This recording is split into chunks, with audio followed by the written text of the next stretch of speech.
Hey guys, what's going on? Week 3 of earnings season. We're talking about February 5th through 9th, 2024, guys. And this is a general outlook of basically our sentiment here at 13 Market Moves about how we are looking to trade a lot of these ticker symbols. Now, some of them are on our radar, but we're not necessarily going to trade them.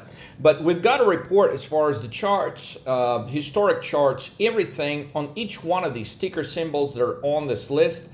Starting with McDonald's and finishing with PepsiCo on Friday. Clearly, in this video, if I was to cover every single stock with chart and everything, it'd be like a 5-hour video. So if you care to learn the specifics, the details, okay, go to 13mmtv.com, sign up for a coaching call, click the big orange button, and get all the detailed information you will need on how to trade all the sticker symbols. Now, I will say this, just from the general video, like I'm about to break down some of these stocks, give you some insights on some of them. If you just listened to that video last week, guys, you would have nailed, or you would have known specifically which stocks you would have been much better off trading before earnings report, after earnings report. I mean, that was like 74%. 74% we've nailed on earnings last week. So without any further ado, let's get going here, okay? So McDonald's, most of the people think McDonald's cannot do anything wrong this quarter, and they think McDonald's actually is going to go higher. Now, based off a chart pattern that I'm not going to bring up in this video, because I'll make it a lot longer again, but McDonald's, guys, McDonald's, also CMG. So these are food chain, restaurant stocks, okay? The word to pay attention to is cost. Cost, okay? So just because, you know, the chart looks good as far as, you know, bulls are concerned, and everything just looks like, hey, it's a perfect chart. I think McDonald's and CMG, a lot of people excited about these things. Now, CMG, just so you know, it is on our top 10 short list for 2024 for the main reason of inflation.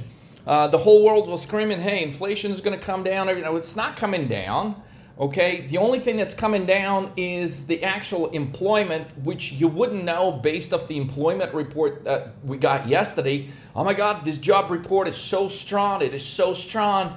Well, no wonder it is fucking strong. Biden administration owns that department. So they'll keep reporting the strong numbers. We know, everybody knows, okay, the situations resemble that of 2008. Okay, well, right before the collapse of the market in 2008. Okay, because this shit ain't real. These job reports, they keep manipulating the numbers, rolling them over, rolling them backward. And like the market surprisingly just goes along with these numbers, but the reality is employment is nowhere strong. You like just put the 2 and 2 together. Every company, or how many, it's not just like one company you hear about in the news that's laying off people. There's a company, there's like 10, 20 companies that are laying off people every single day, but yet the employment number goes higher. Just think about it. It doesn't make, like, there's nothing, there's no, the numbers are fudged as fuck. So that's just the bottom line, because if you look at the ADP number, right, the ADP number on Thursday, the ADP number was like, man, it was a huge miss. So the private company reporting the unemployment situation basically says, man, it looks ugly. But then yet the government report comes out on Friday and says, hey, everything is so good. Really?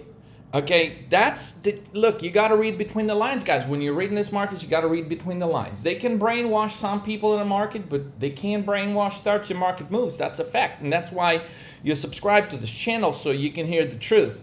So with that said, okay, inflation higher, employment, the real employment number is lower. Okay, that does not equate to a good quarter to McDonald's. That does not equate to a good quarter at CMG.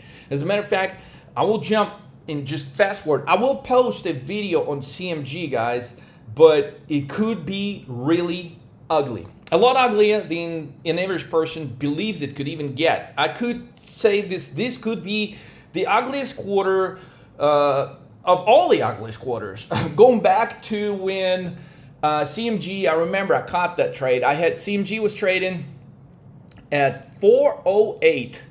That's like years ago. CMG was trading at 408, and just the stock just keeps going from 60 to 100 to 150, 200, and now we're at 408, right? And everyone is excited. And everyone is so excited on the bull side that nobody can see straight. And so I go in and I buy a ton of CMG puts, and CMG opens the next day from 408 down to 328. That's like close to 30, between 25 and 30%.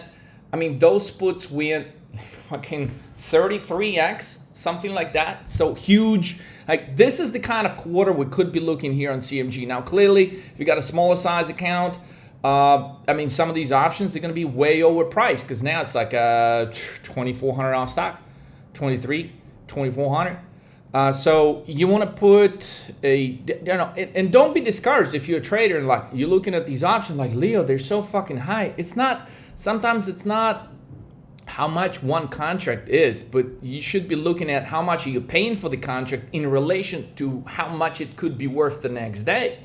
So they could look like, okay, would you care if you spend $2,000 on one contract that the next day makes you $16,000, or would you care if you buy 200 contracts with the same amount of money that make you $4,000 the next day? What is better, right? So sometimes it's not, when you trade in stocks like CMG, options, yeah, you're gonna look at the options and you're like, man, Leo, they're so high, but guys, look, there's some hidden gems.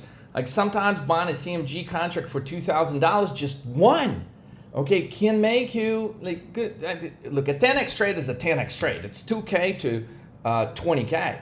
And I think this is the kind of quarter we could be looking at CMG. So I'll post a more detailed video on that one before the earnings report, probably like Tuesday afternoon. So keep an eye on that. But McDonald's cannot do any wrong, right? But can it? Because for both companies, the curse word is cost.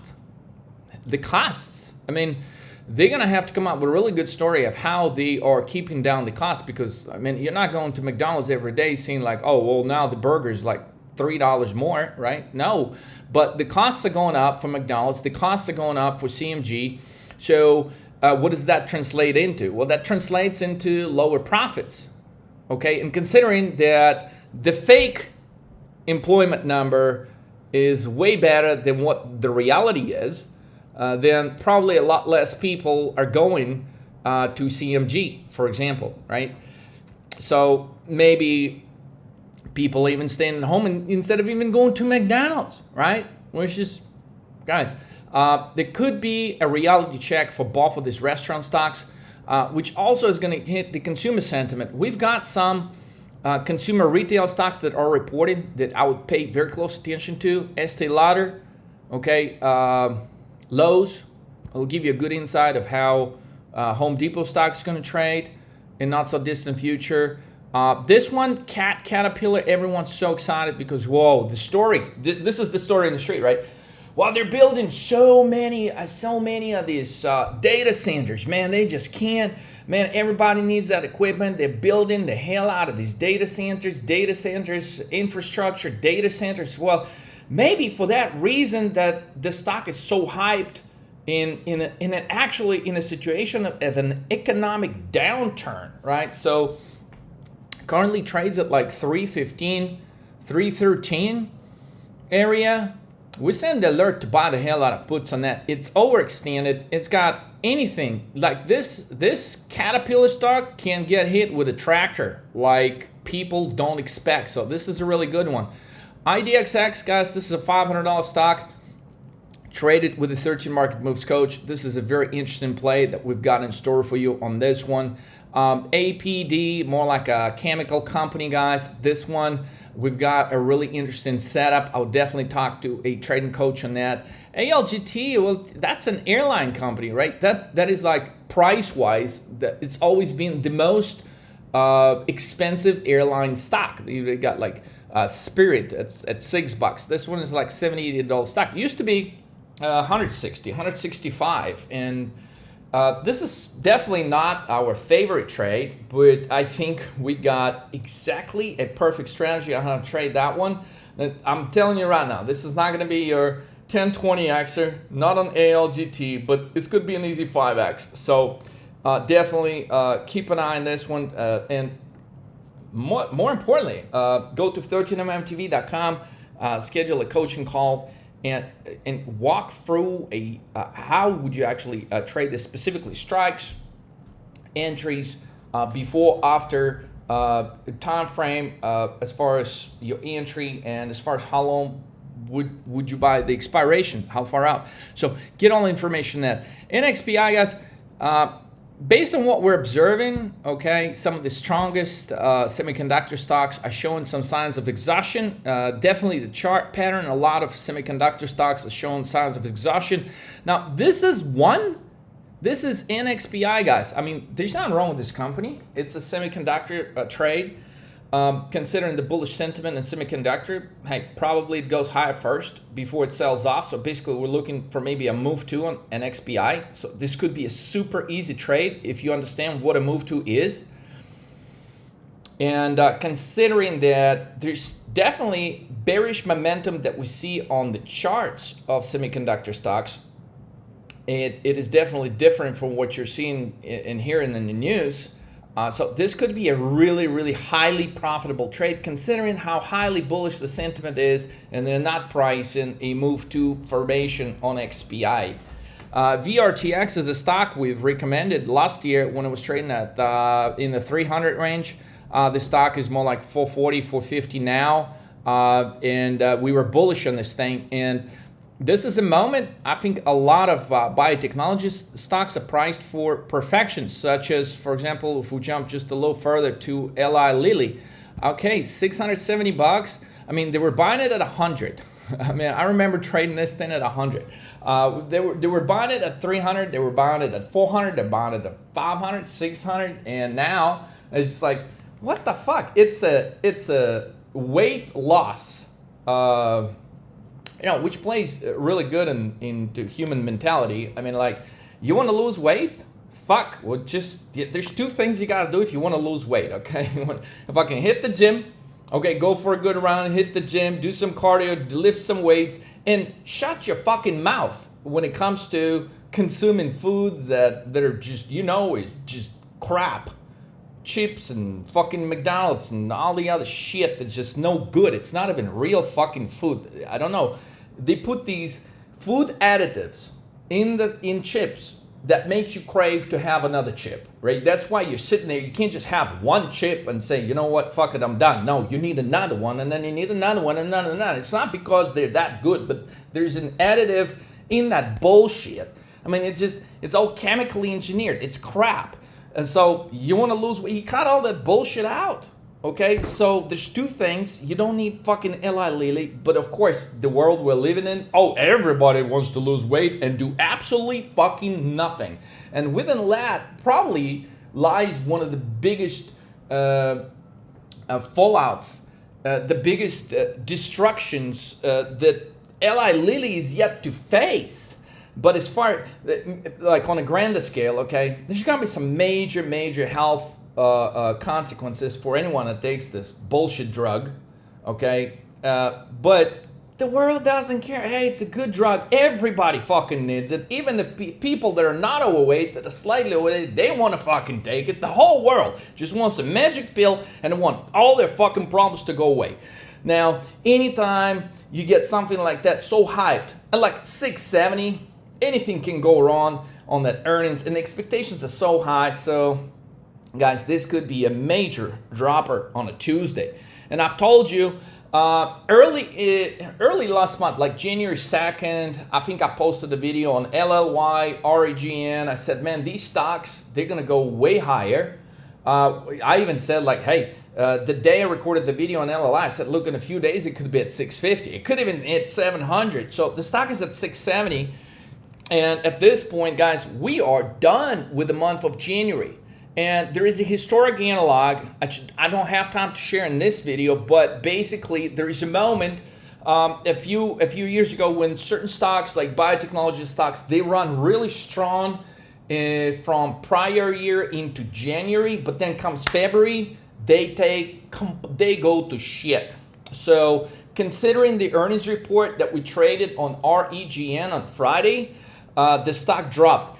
Yes, it hesitated, and yes, it was not a big drop, but I think REGN is a way better stock than Eli Lilly. 89% margins? Holy shit, how can you beat that? So Eli Lilly's got some major problems right now as far as manufacturing drugs. They're not fully operating. Sure, the demand is there, but remember what happened to semiconductor stocks just a couple of years ago. They were all crashing. They were all going lower and lower and lower. Guys, do you not remember the point? Nobody wanted to buy fucking NVIDIA at $125 a share. I mean, we were the only one like posting videos. Buy NVIDIA now. Fucking 120, 125. Buy. Okay, now we don't want to buy fucking NVIDIA at 650. Okay, but it's the same. We don't want to be buying Eli Lilly at 670 either. So I think the show is over. I think there's gonna be something in this earnings report. If it pops initially, if it's a move two, we want to trade a move two on this one, guys. A move two on Eli Lilly. This could be a 10x plus. So Spotify, guys. This is the stock that's just coming out of the doghouse. It's been there for a while, right? I mean, it just signs a big deal with big contract with Joe Rogan. Oh, why wouldn't that? Okay, so, which could mean two things. They're so desperate, right? They up the payment to him. Used to have a $200 million contract. Now it's like $250 million. So they up the money because it's like the number one fucking show. The guy's got like 11 million people watching every episode. So, okay, so it translates into two things. Spotify is either doing really good, that they're like, fuck it, we'll pay this guy extra 50 million. Or it also means, look, we cannot afford to lose this guy because he's like the number one moneymaker here among all the podcasts we got. So whatever it takes, we got to keep this guy here. And I think it's the latter. So a lot of people are highly optimistic on Spotify. Hey, they're signing this big deal. What are they signing? Because, they don't have a choice. Because I think if they were coming from a stronger place, then they would try to get in some kind of exclusive, right? They wouldn't be like, well, but we'll give you 250 mil, but also, you can go and sell it on all these other, you can sell it out, you can do it here, you can use all these other media channels to profit as well. So, hey, great deal for Rogan, but I'm not sure if that's a great deal for Spotify. So, a move to would be a highly desirable, tradable opportunity on Spotify. So, Lin, L-I-N. This one is a bit tricky based off the chart, guys. You really should take a look at the chart on this one. There could be a big move ball in there. LEA, guys, it used to be a way higher price stock. We used to lock in some huge gains on this, so that's why it's here. I'm not sure if we are going to trade this. If we're, I'll probably put a video on that bright and early on Tuesday morning. WAT, locked in some huge profits in the last few years on this one, but I'm not sure if this quarter is going to produce a big move, so we're going to be watching this one closely on Tuesday morning. SPG, we kind of skipped this one here, guys. SPG, I mean, look, how bad can it get, right? So I think on this one, you got to be careful because the whole world is just so bearish. Well, commercial real estate, it goes to shit. It goes to shit, and it goes to shit again. And this is the largest holder of commercial real estate. And what are they going to have to do to make money? And how bad is it going to get? And so if the news is not as bad as everyone expects, well, can it actually go higher? Like in this market, nothing would surprise me if if things are not as bad as expected, that SPG actually can produce a bounce. So this one historically though doesn't make like huge moves unless we go back to like COVID era where the stock pretty much gets slashed in like 60%, but which stock didn't get slashed by 60% during COVID. So this is not our favorite play. for the week, but it's worth paying attention to measure, I mean, how bad things really are. So ENPH, guys, this was, I mean, you're gonna look at the chart of this and be like, Leo, where was I last year? Why didn't I fucking listen to you shorting this crap last year? I mean, because I feel like solar stocks, guys, they were making a killing for 13 market moves last year. I recommended this short when it was above 300. Then I posted multiple videos when it was above 200. And as it shoots all the way down to 70, 80 bucks. And now it's like above 100. So, okay, probably your biggest money-making opportunities are gone on this one. But, one sure thing, I mean, this is like a correlation trade, okay? And you can go fucking test check it yourself, many quarters, okay? It's got a strong correlation to how Tesla trades. I know it sounds stupid, okay, but it's, you go measure like First Solar, Tesla, ENPH, SEDG. When Tesla drops, these companies drop, okay? So high probability it's going to drop. What we don't know is by how much. So I'll probably post a closer video when the time comes, like maybe Tuesday afternoon on this one. MSTR, guys, we got a historic analog. It's worked perfectly. We've nailed a perfect entry on the downside. We've nailed a perfect entry on the recent bounce above 44K. Let's go sideways. I mean, I would say this one is not going to produce a humongous move because the stock is already down from 720, to 450. To 520. I mean, all the levels we've called for, it's traveled there and back and to the moon and down and fucking, like, now the highest probability in this is just sideways. So we're not seeing a huge trade there based on the way the options are priced. We may partake in an opportunity after it reports earnings, meaning like we're not going to trade MSTR ahead of earnings. We may trade it on Wednesday morning after the Tuesday night report comes out. So AMGN, guys, look, it's an easy trade. The stock has run up exponentially. Guess what? So is Eli Lilly. You want to get this trade right on AMGN, all you got to do is watch what Eli Lilly does. This one's going to do exactly the same thing. ELF, this one's been moving a lot lately.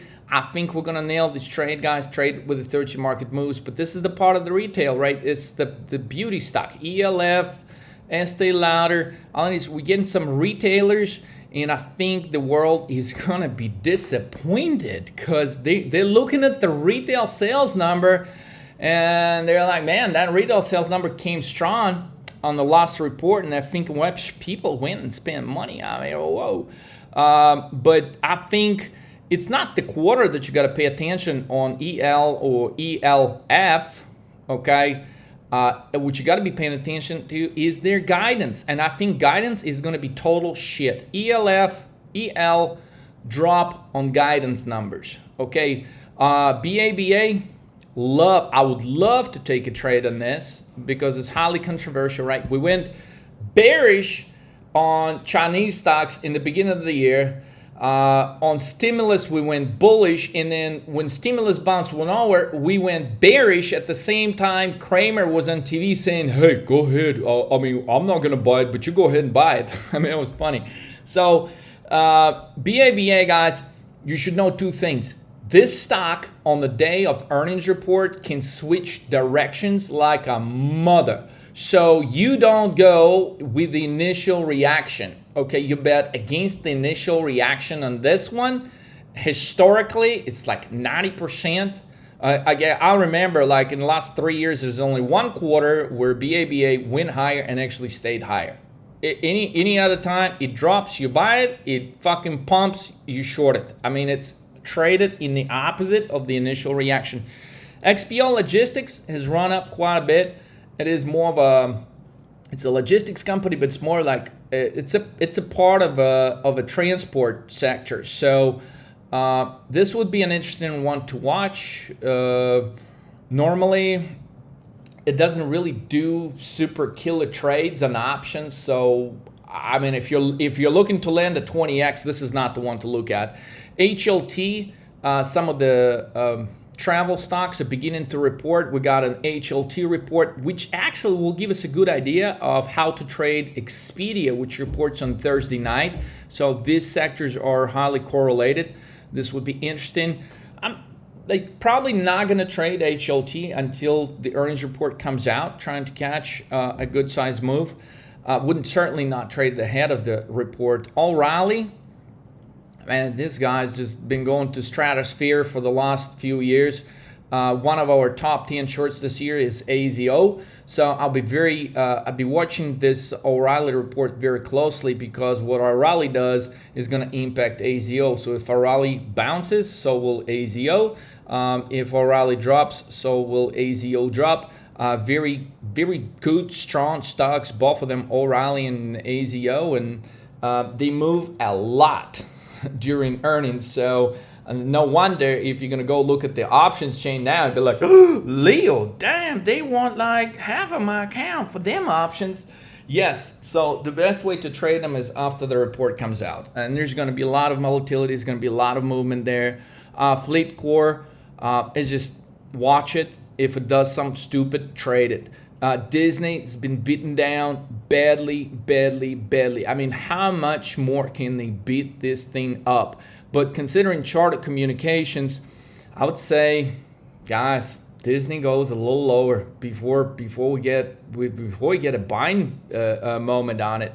Now, of course, the chart looks so ugly, so you could say, Leo, I remember your video and it said buy ugly charts. It could be one of those. So, but Disney never makes a ton of money around earnings with options. So it's probably one of our least favorite trades. But for understanding the market conditions, it's definitely an important report to watch. MOH, guys, Molina Healthcare, a lot of healthcare stocks we nailed in the last 2 weeks. Humana, huge drop. UNH, huge drop. Now, there's one company that actually went up in the same sector on Friday, which was CI. And so this one at this point is a toss turn. And if it's a toss turn, we don't want to have anything to do with it ahead of earnings. We'll definitely trade. This one could be a big mover on the day after the earnings report. So I would really look strongly out for a move to formation on MOH. This could be a big trade right here, guys. Wynn Resorts, I mean, it's Macau gambling. I mean, it basically, Wynn does good when China does good. So this basically, you trade Wynn Resorts the way you would trade China. And, you know, it's been bouncing. It's been a great short on the bounce. It's been a lot of things. But historically, just understand, this stock can really go to like 50, 60 before it becomes like a good buy on the long side. So until that happens, I think we're going to have to say goodbye on this one and continue shorting it. PYPL, guys, this stock, man, it's bullshit. This stock, bro, I think this stock goes way the fuck lower. The company don't know anymore what the fuck they're doing. They're like more like the dinosaur of payments. So they're trying too hard and they're not getting any fucking traction. In everything they try to say they are AI, they get shut down. I say if it bounces, you short that son of a. Anyway, ABG, guys, if you were paying close attention to the report this week, one of our easiest shorts was GPI. But when I say the easy shorts, okay, I don't mean that's the one that makes you 20, 30x, right? Because when you look at stocks like GPI, for those of you that are not familiar with the ticker, it's Group 1 Automotive, right? They sell a shitload of cars, new cars, and basically the stock does well. They report good earnings, but it drops because of some inconsistencies about the future. So ABG is probably going to do the same. But when we're looking at the chart, there's a head and shoulder pattern that has developed at this point on GPI, and we think the same thing is going to happen on ABG. That's the one I would actually short ahead of the earnings report, because there's just it's like when you look at ABG, okay, it's the same thing as like shorting DHY, which was a 30x or plus. It's the same thing as shorting MTH that I have posted. Like it's the same thing as shorting GPI it's in the same. It's the same trading idea, right? So you don't go bullish on one name in a sector where it really belongs. You know, auto sales, home sales. This thing will fucking drop. How about that? How about Leo? Why didn't you just fucking say so from the beginning? Why? Trying to give you some insight, guys, here. Okay, CyberArk. Wow, we got, man, Microsoft gets attacked. Everyone gets attacked, man. There's everyone. Oh, the whole world is being attacked. So CYBR should go higher, right? Well, not necessarily. Okay, this stock historically is dog shit. It's like, you want to go with something like good in the cybersecurity, you buy Palo Alto, like PANW. But CYBR, I'd love to short that one because expectations are just so high. They are so high. Within that lies an opportunity to short it high on the bounce and then collect when this thing drops the fuck lower. TDG. Now this one, guys, oh man, it will take some serious balls to short this one. TDG, like especially after what Boeing just went through. So for those of you not familiar with the ticker, TDG, basically they make and resell these secondary parts for aerospace industry. And so considering Boeing can't even fucking make new parts well, or you can't make an airplane. So I think a lot of people would be turning to TDG saying, hey, I'm not going to buy this Boeing bullshit until they get this shit resolved. I'd rather, maybe buy some parts from you guys and just fix the old aircraft I have until they work all that crazy shit out. So this stock's got a history of going nowhere but higher. As a matter of fact, I'll tell you, in the history of the stock, I've never seen this son of a gun drop more than $50 in the same day. It always goes higher. So if it drops, you buy the dip on this one. You wouldn't trade this in any other way because it always fucking goes higher. So a dip is a buying opportunity. These guys make a killing. Their profits are strong when the economy is shit. Their profits are strong when the economy is doing good. I don't know how these guys do it, but they fucking make it happen. So I wouldn't bet against this one. WEX, just a side note, it does mean, again, that it cannot initially drop. But you're not going to beat this company on earnings because earnings are going to be overpriced going into. And this stock trades on really light volume. Really thin volume. So like when the earnings report is going to come out, it's probably not even going to move. And you're going to be like, whoa, Leo, it's not moving at all. Yeah, it's not going to move till the market's going to open. And then you're going to be sitting there guessing what the fuck is going to happen. It's just like, and it may look like initially it's crashing because you see like this red candle and another red candle and another red candle. But all it reads is like 4,000 shares of volume, right? And then boom, you get 20,000 fucking buy order and the stock is flying to the moon. So you got to be very careful with this one. Don't trade. I would say don't even attempt to trade TDG without a 30 market moves coach. So WAX, guys, it's on the list. We may not trade it. We're looking for a good move here on this one. Another retail stock, RL, Ralph Lauren. We can get some insight on how to trade it after EL reports and ELF. But hey, in upscale brands, got some good reports out of Europe. Louis Vuitton and all them, they had a pretty crazy report. So this one, I'd watch it. I would not short it ahead of the report. I would watch it first. So is ZBH. Now, SNA, you should know something about this one. Snap-on Tools, love that stock. It's got such a high probability of the reversal against the initial reaction. So you got to appreciate the stocks that, could pump and dump. You got to appreciate the stocks like TDG that can just dump and within minutes it just can pump to the moon. So this is one of those. Considering it's a $300 stock now, it's gonna be moving in a wild way. So this is where your opportunity lies. You're catching some stuff like this. SPGI is a $400 stock. I think we're gonna nail this one right here, but don't expect huge returns on this one.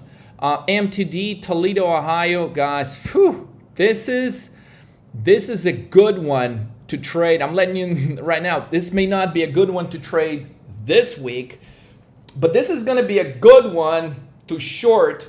Okay, if we get some news that Trump for sure is going to win the election, you short this, because I can tell you historically this thing dumps, and it's got to do with tariffs. So when you hear the word tariffs, you're short this son of a bitch right here, and you're gonna make a lot of money. Now it's a pricey stock. It's like a $1,200 stock, but on the T word, T, you hear the tariff word, you short it. Before you know it, it could be down to 700. So AFRM, it's a cheap stock. The whole world's going to try to do something on it. So guess what? We're going to stay the fuck out of it. Not even interested. It's just here to measure the sentiment of the market. ILMN. Guys, when we shorted it, it was 500. Now it is at 130. I would say maybe some people at this moment, okay, are going to forget. Remember, markets got short-term memory. Maybe people are going to start forgetting, and they're going to start remembering by a miracle, if they look at the chart like we do here at 13 Market Moves, that there was a reason why they've ran up this stock to $500 at some point in the first place. So I would not necessarily short it. I would look to see if there's some strong volume on the buy side, and if there is, maybe the stock just turned to a positive side. And maybe it's the time to take a shot on the call side on this. DXCM, another $400 stock that goes to shit, trades close to 100 some now. Guys, this one could be an interesting one, because sometimes they come back alive. Like a 50-point bounce alive, and then they go back to shit again. Could be a huge trade on this one. VRSN doesn't move a whole lot during the earnings report, but once it moves and it picks direction, you don't want to bet against it reversing that direction. So if you see a gap up higher, small pullback, you buy calls on that name. Take Two Interactive, anything can happen here. I'll post probably a closer video on this one. Synaptics, like these two are not as interesting as Expedia, because we can catch a correlation type trade on BKNG, which is Priceline, by understanding Expedia options chain going into the earnings report. So when Expedia reports, we're likely to trade BKNG, again Priceline. The payout on that could be much greater than on Expedia itself, simply because BKNG is going to have a much grander move. You need big moves, guys, to capture big trades with directional options. And you should understand what a move 2 is. You should understand what a move 3 is. You should understand how to trade and bet against the initial reaction. And so if you don't understand how to do that, I invite you to come and trade with 13 Market Moves Coach. You can do so by going to 13mmtv.com or 13marketmoves.com. Click the big orange button. Schedule a call, guys. It's a 20-minute call. It's absolutely free. You got nothing to lose and so much to gain. So I hope this brought some insight, but make sure, guys, if you're new, subscribe to the channel, because I will be posting videos as we get closer to a time frame when these companies report. I will break down the charts. I will break down multiple time frame charts. I will lay out a case, a bearish, a bullish, and I will also voice an opinion whether it makes sense to go ahead and short something ahead of the earnings report, or if it makes sense to stay and wait till after the company reports. So, guys, don't miss the next video, because we're going to talk about some other catalysts that could be moving the market overall in either direction this week. Don't miss out on those videos. And, guys, again, the best thing you can do as a trader is take the charts divergence course, so you can understand the divergences. You can understand how to trade earnings. You take Trade Like a Rockstar course, which explains the correlations, like such as the Expedia versus BKNG I just gave you. If you don't fully understand that, the course is going to break it down in great detail. So with that said, guys, join the 13 Market Moves community. Take the courses, beat the market. Not some bullshit, $200, $300, $500 a day. Dare to put together 10, 20x trade next week with 13 Market Moves. Visit 13mmtv.com. Let's roll.